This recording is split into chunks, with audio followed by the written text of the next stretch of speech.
you, Cedric. I'll be looking for you later. We'll find the tallest building in Mainz.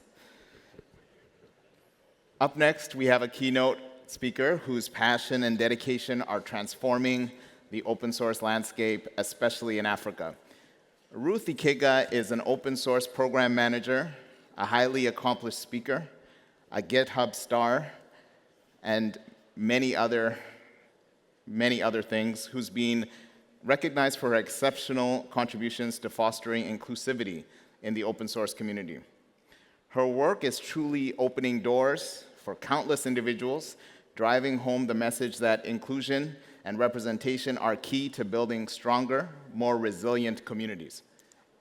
She'll show us how creating a space where everyone's voice is heard isn't just a nice to have, but a must have for growth and success for the open source ecosystem.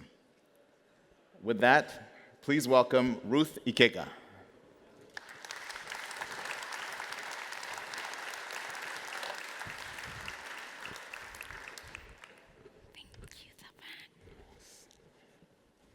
Hello. Okay, I think the last session was a very good talk to start my keynote and give me a lot of dopamine. I'm excited to be here today. It's my first time in Germany, and I'll be talking about building inclusive communities and, giving my experience from building communities in Africa.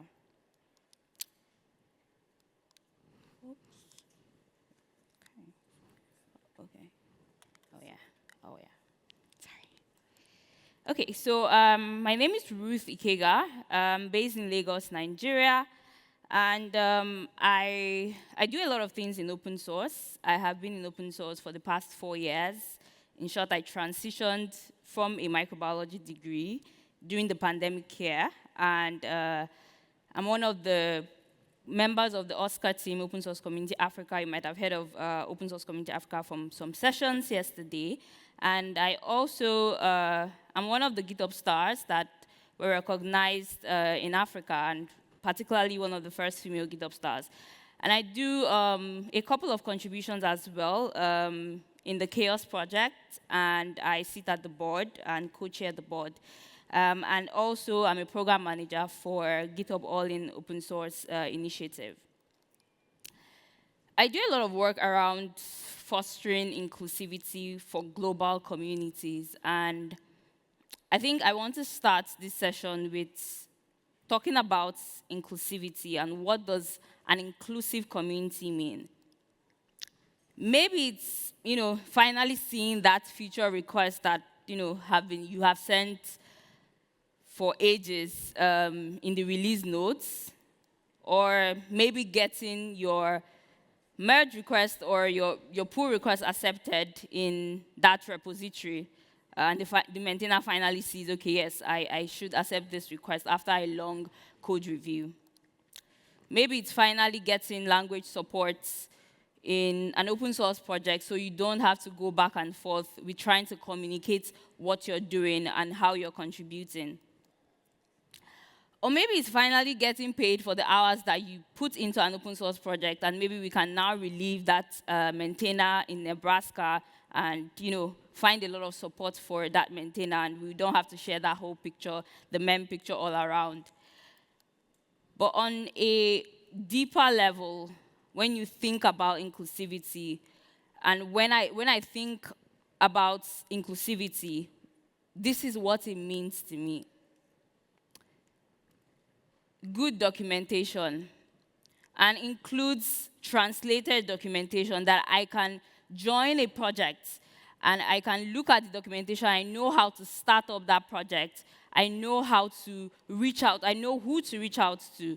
I know who to report to if there's any issues. Like there's a code of conduct. You think of inclusion in your leadership style. Is your leadership distributed? Is the community leadership represented? Is it represented across, all spheres? Do I have access to the project? I'm based in Lagos, Nigeria. Can I run your project without having to use a lot of bandwidth? Are there opportunities that I can get from participating in your open source project or participating in the community?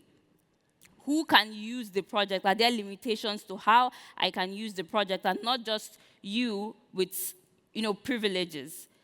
Also, communication, how communication happens in the community. Is it transparent? Is everybody able to look at what was said? Does anyone have a say in what is the decisions that are being made in the project? Also, for newcomers, are people able to get into the project? When they get in, do they get recognized? Do they find ways to get help when they try to contribute to the project? These are some of the things I think about when I think about inclusive communities and when I join communities to talk about inclusion. And specifically for open source to thrive in a continent like Africa, we need the engagement and support of an inclusive open source community. And I'll tell you why. Let's talk about the people from Africa. First, Africa is not a country. It's a continent that is made up of 54 countries. I come from Lagos, Nigeria, which is on the west side. And from statistics, there are over 5.4 billion. There are over so many people. So there's a large audience. And also, there's vibrance and youthfulness. A lot of the population is under 30. Also, there have been projections from a lot of initiatives, Business Insider, right, saying that Africa is becoming the next global tech hub. There's been a lot of innovations that have happened over the past years, and people are adopting technology and thriving with their different limitations. And from the Eclipse report, we did, Open Source Community Africa collaborated with Eclipse this year to release the State of the Global South. And a lot of that report shows how much economic growth and how people think that open source is going to create a lot of innovation. Personally, I have seen it happen in the communities that I create, that people are able to innovate better, people are able to think better and collaborate better, and digital inclusion as well. Now, let's talk about the limitations. I think the last question that was posed to the speaker about how your environment can limit you.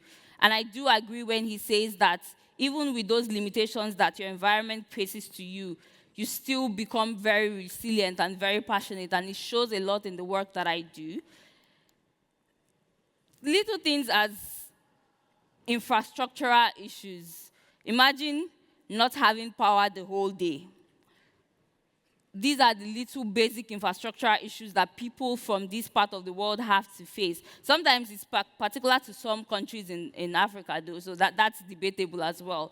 But things like internet connectivity, low bandwidth, these are issues that people face on a daily basis. Also, because of the demography of people that are getting into open source from Africa, you see that their level of skill is at the entry level, because then the people that have more experience, their time is important to them, so they contribute more to proprietary products. So you see that when people get into these open source communities, because they are entry level, these tools are too technical. I know in my own time contributing to open source, I had a lot of struggles using Git.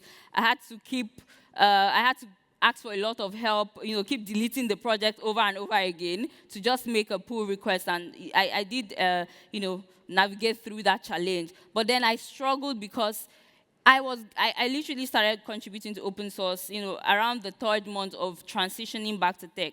So because of this issue, you see a lot of people struggle to make contributions. Also, mentorship and onboarding, because the skill sets it's on entry level. You need more people, more mentors, more people to have scalable onboarding processes to be able to help those contributors gain access and contribute the way that they want to. Also, there's the visa and travel logistics. Traveling, in Africa, even within Africa, can be difficult. And also even traveling outside.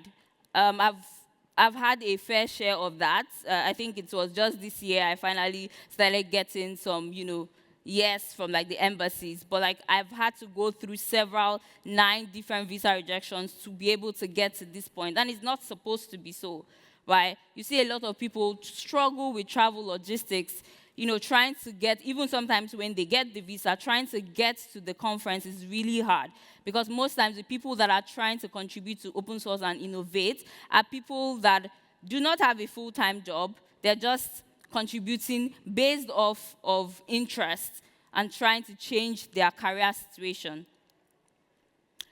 Even with these limitations, people are still growing, the community is still growing, and we've had a lot of interesting projects come out of Africa, like Chakra UI, Nuru programming. Nuru is a very interesting project, a programming language built on Swahili, built by a Tanzanian. There are more compilations of made in Nigeria. GitHub repo is a compilation of a lot of open source projects that have been created by Nigerians. We've had also people engage in startups and starting up companies, although these days we see more proprietary startups. We've had companies create initiatives in Africa. There's, the Open Source Community Africa, which is quite popular. There's the All in Africa, created by GitHub. So all these initiatives have begun to grow more and more in Africa. Now, looking at some statistics, this is a report from last year's GitHub's report last year that shows a 45% increase in the number of developers and number of contributions on GitHub over a year. And if you think of that, you see that gap is very high, a very high margin in just 1 year. And I'm definitely looking forward to this year's report to see how much growth has happened. And not just in Nigeria, across different parts of the continent. Also, with the State of Open Source in the Global South that was conducted by the Eclipse Foundation, we saw that people do agree that open source creates innovation and it's the future. And there you see like there are a lot of people, Africa makes up this as well, but there are a lot of people that are contributors, there are a lot of people that are also maintainers, trying to get and create ways for other people to get into open source. These are, I want to share some communities as well, and how these communities have been able to grow. On the first one, Open Source Community Africa, it literally started from an individual going outside of his environment, seeing that, yes, I can make impact, sharing the work that I do, seeing that there's a lot more opportunities I can get from not just being in tech, but being in open source. So he came back to Nigeria and started the Open Source Community Africa in 2019. And started off with starting up a festival called Oscar Fest, which gathers, open source developers around Africa together. We had the first one in 2019, and which was a very successful one. We had over 800, up to 1,000 attendees, and we invited a lot of people from globally to come and speak and see the work and the passion that, is in the community. We have hosted that festival for the past 3 years, and even last year, we had a turnout of up to 2,000 people. Aside from these festivals that we host to educate people and, create more awareness around open source, we also have communities. And these communities are spread across 9 different countries. And with those different countries, you see that we have people that have just taken out their time to volunteer to become chapter leads, right? And then in those smaller communities, they're able to spread the word of open source. They're able to engage in events. We've had a lot of success with trying to engage more people in open source in Africa. We also are recently thinking about creating up an accelerator program for people to start building more projects and for the projects that come out of Africa to be more globally recognized. Now, looking at the next community that I have on there, Chaos Africa. Now, Chaos Africa is a chapter of the Chaos Project. And when I started contributing to open source in 2020, I found the Chaos Project. And at that time, we had just one contributor from Africa doing his outreach. And over the period of 2-3 years, I was able to talk about how people can start contributing to open source through the Chaos Project, and it attracted a lot more contributors and increasing that number. And in 2022, the board decided, okay, we now have this representation. Let's start up a chapter. And I fortunately became the lead of that chapter, leading that community and creating more initiatives, growing that community over the past 2 years. And the tremendous impact that the community has made in the Chaos Project it's really impressive. And we've been able to grow more collaborations within Africa, support more open source events like Python events, and also create open source projects for other people to contribute to. Also, I wanted to highlight this interesting outreach. I think Eclipse Foundation participates in outreach as well. This was a tweet from somebody that during the outreach cohort period, he realized that out of the 65 interns that were accepted in outreach, 25 of them are Nigerians. And if you're not familiar with outreach is a remote internship for underrepresented communities. And it's not just in Africa, but because of the passion, because of the opportunity that outreach presents, a lot of people always try to apply to get this opportunity to contribute to open source. Also, the All in Africa initiative is another initiative from GitHub to help educate Africans about open source. And this has been so successful. We've had 2 cohorts with a total of 500 people from different countries, from over 40 countries in Africa. And the way that this program has been set up is to also recognize people, leaders, that are doing impactful work in the different 5 regions of Africa. And through that work, they're able to advocate more for open source and get people that are more interested in contributing and teaching them how to use open source, how to use GitHub as a collaborative platform. Now, how do you start an inclusion journey? Where do you start from? First, I think of allyship. It is really important that regardless of the challenges or the privileges rather that you have, you think about how the next individual is faring, and you try to advocate for their needs as well. Using metrics and community audits, try to know and understand what your community is about. Also creating diversity access sponsorships. It's really difficult to travel, and travel is really expensive. And because of the demography of people contributing to this project, they're mostly people that do not have a full-time job. They're just getting started, and they can't afford to spend money doing travel. So increasing diversity access sponsorships is important. Creating grants for the community as well. Creating mentoring programs that people can engage with and learn how to contribute to open source and grow from just being a contributor to a maintainer. Also, local community collaborations also help with engaging the local community so you can understand their needs and how you can work with them. I want to say a big thank you to these organizations that I've worked with in the past to create inclusive communities within Africa, and I really hope that this improves and keeps growing. The list keeps growing. There are a couple of them that are not recognized here, but these are a couple of organizations that Open Source Community Africa has worked in the past with, and we have created tremendous impact as well. I want us to challenge ourselves today to be more observant. I've been doing a couple of research lately and have been getting into ethnography and studying how people live and how people go about their way of life. So I want you to be more observant to the communities that you contribute to. If you see more people that look like you, that is a problem, and you should change that. The community should be distributed.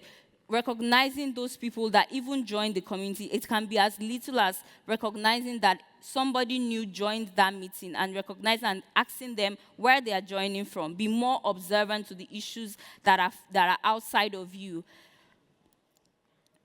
I made a tweet yesterday, or a LinkedIn post yesterday that I was going to give this talk, and somebody commented on this, on the LinkedIn post, and shared her experience with contributing through outreach to the Eclipse Foundation. And it was really heartwarming to see this feedback. And I would encourage us that let's get more people like Fatima to share their experience in the next year. And maybe for next year's EclipseCon, I'll be here again to share more impact of what this talk has done. This quote remains dear to my heart because I have engaged in a lot of projects. Passion has driven me to come into tech. But because of the community, because of how accepting the community is, because of how the community keeps wanting to improve, I'm staying back. And I came for the code and I'm staying for the community. So let's all bring our hands together and make our communities inclusive. Thank you very much.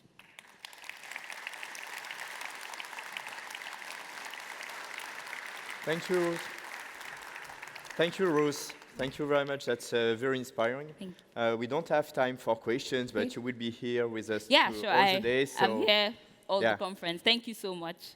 Thank you very much. Yeah. Thanks. Yeah. Well, I'm Gael, for those who don't know me. I have just one more thing before we go for the coffee break. Is that we all noticed that we are not in Ludwigsburg this week, and we are very happy with this new place, and everybody is excited. I got lots of positive feedback. And you may want to know where is OCX being happening next after this year. So I know we still have two full days of conference, but we wanted to have the opportunity to start a conversation about where we go next and have you think about it. And so, well, let's figure it out.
Yes, so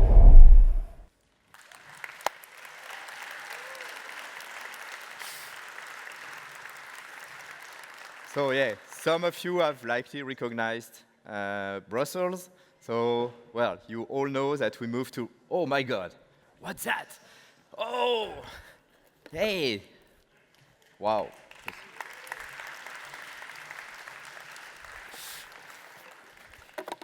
Yeah, Actor Studio.